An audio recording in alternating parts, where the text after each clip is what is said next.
সবাইকে নমস্কার।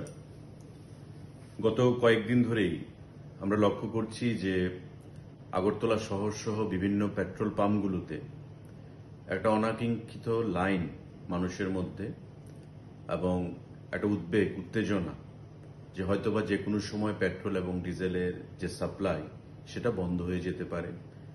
তার কারণ হচ্ছে সারা রাজ্যে যে বন্যা পরিস্থিতি সেটাকে সামনে রেখে আমি রাজ্যের জনগণকে আশ্বস্ত করতে চাইছি যে আমাদের পেট্রোল এবং ডিজেলের যথেষ্ট পরিমাণে মজুদ রয়েছে এবং অযথা এই পেট্রোল পাম্পগুলোর মধ্যে ভিড় তৈরি না করে আপনারা আস্থা রাখুন, বিশ্বাস রাখুন।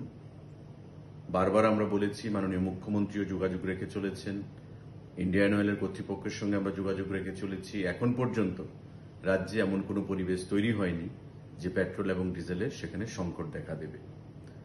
এই বন্যা পরিস্থিতিতে আসাম আগরতলা রোড যদিও একটু ক্ষতি হয়েছে, কিন্তু তারপরেও পিডব্লিউডি এবং NHIDCL এর যৌথ সহযোগিতায় সেই রাস্তার কাজ চলছে।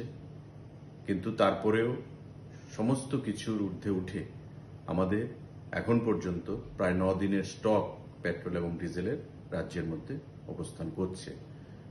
আগামী 2 দিনের মধ্যে আসাম আগরতলা রোড যেটা ক্ষতি হয়েছে বিগত বর্ষার ফলে সেটা ঠিক হয়ে যাবে এবং সারাইয়ের কাজ হয়ে গেলে যথারীতি আমাদের পেট্রোল এবং ডিজেলের ট্যাঙ্কার রাজ্যে আবার পৌঁছতে থাকবে।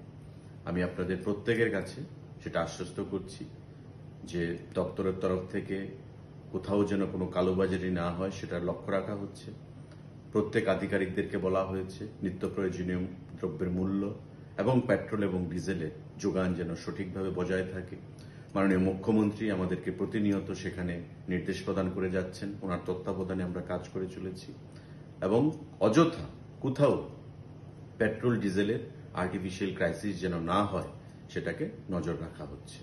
তাই প্রত্যেকের কাছে আমার বিনীত আবেদন থাকবে যে আপনারা অযথা প্যানিক তৈরি করবেন না, গুজবে কান দেবেন না।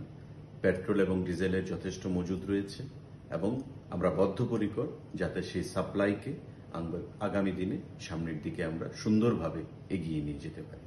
তাই গুজবে কান না দিয়ে আপনারা যথারীতি আপনাদের প্রয়োজনীয়তা অনুসারে পেট্রোল ডিজেল পাম্পগুলোতে ভিড় করবেন এবং সেখান থেকে পেট্রোল এবং ডিজেল গ্রহণ করবেন।